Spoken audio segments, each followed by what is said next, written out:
Chapter 1. First is the introduction. Photographic copying of books and other materials is a modern technique that started at the beginning of the 20th century. Since then, photocopying has remained the most popular technique of document reproduction. It has been tremendous value to education, dissemination of information that today is commonly found in different places like libraries, information and documentation centers, archives, higher educational institutions, commercial enterprises, government and non-governmental organizations, and so on. In 1937, the process called serigraphy was invented by American law student Chester Carlson. Carlson had invented a copying process based on electrostatic energy. Serigraphy became commercially available in 1950 by the Xerox Corporation. Serigraphy comes from the Greek word dry writing. Chester Carlson had been frustrated with the slow mimeograph machine and the cost of photography, and that led him to inventing a new way of copying. He invented an electrostatic process that reproduced words on a page in just minutes. Photocopying services are not designed to compete or replace duplicating processes, but to complement its services through direct reproduction of documents. Photocopying services are very useful in copying from materials that are suitable for direct reproduction. These materials include published materials like theses, dissertation, lecture notes, drawings, letters, and certificates, to mention but a few. Second is the statement of the problem. This study is conducted to correlate the relationship between Xerox copies produced per day and number of errors per day. We sought to find answers to the following questions. Number 1, what building has the most numbers of photocopying machines? Number 2, what time of the day has the highest photocopying activities? Number 3, what kind of clients photocopies the most? Number 4, how many photocopy errors are produced per day, each machine? Number 5, how frequent does photocopy errors occur? Number 6, what is the common cause of photocopying errors? And the third one is the conceptual framework. Our input, photocopy errors per day. In the process, FE officers should organize programs like workshops and seminars for operators of photocopy centers. The output, better service, less hassle for both staffs and clients.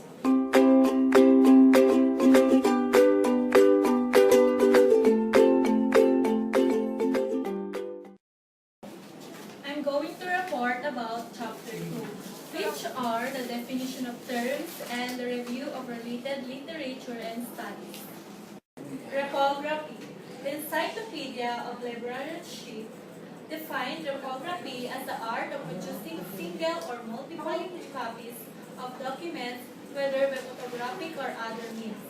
According to the Focal Encyclopedia of Photography, define reprography as a general applied to photographic techniques of reproducing flat originals such as documents, drawings, photographs, and printed matter.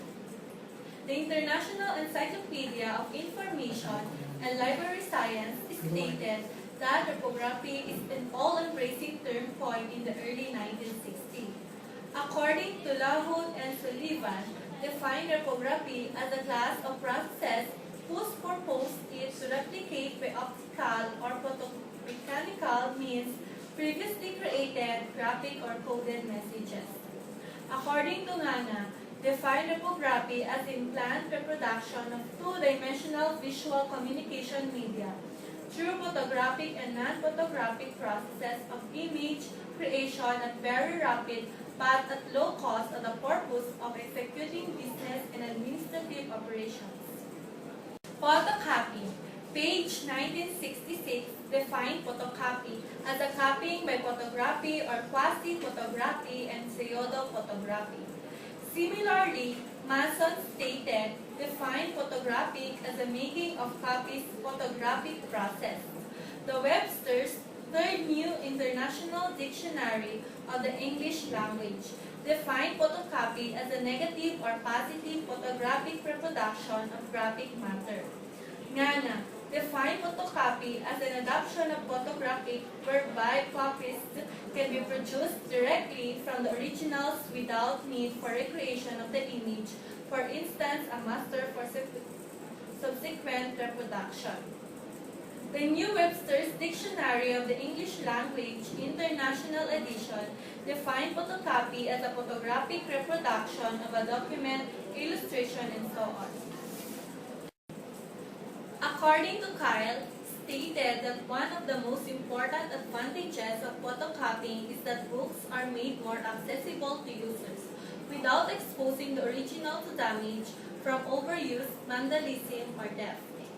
Similarly, Amadeus stated that presence of photocopying machines in the library for photocopying purposes is to prevent the mutilation and theft of books. Or stated the photocopying process has in recent years evolved to a point that it's possible to produce archival quality copies using different copiers, provided the equipment is supplied with archival paper and staple toner.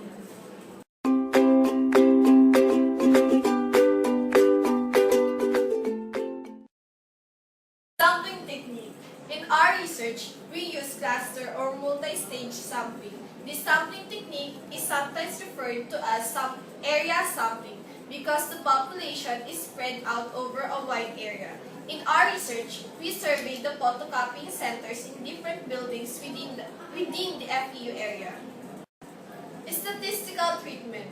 We use SPSS or Statistical Package for Social Science to correlate the number of produced Xerox copies and number of errors per day per machine.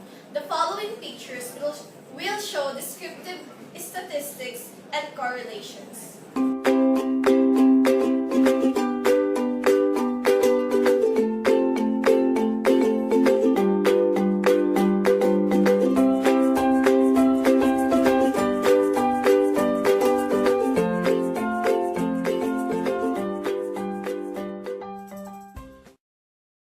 Chapter 4. Results, Findings, and Recommendation. The findings of our study is first, science building has the most number of photocopying machines. Second, noon is the time at which photocopying activity is the highest. Third, students are the clients who photocopied the most. Fourth, there is estimated 5 to 10 errors produced per day. Fifth, committed errors in photocopying occur sometimes. 6. Human error is the common cause of photocopying errors. Next is the recommendation. The school should have an additional photocopying center in each building. Second, provide workshops, seminars for the operators. Third, implement rules and regulations to lessen pressure in the staffs and to be more organized in the workplace.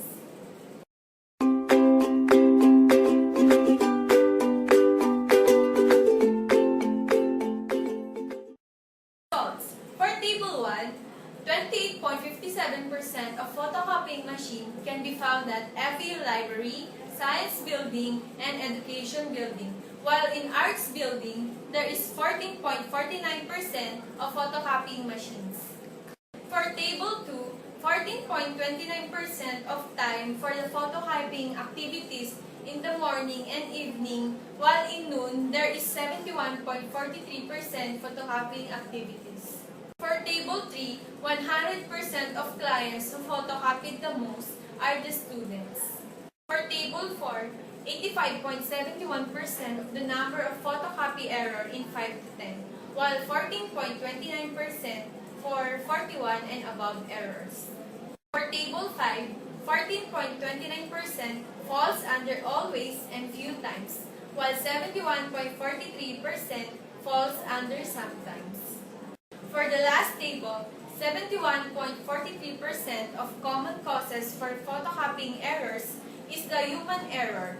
14.29% are old machines and malfunction machines. SPSS results. Correlation of the number of produced Xerox copies and number of errors per day per machine is significant at the 0.05 level Two-tailed. The magnitude or strength is moderate relationship.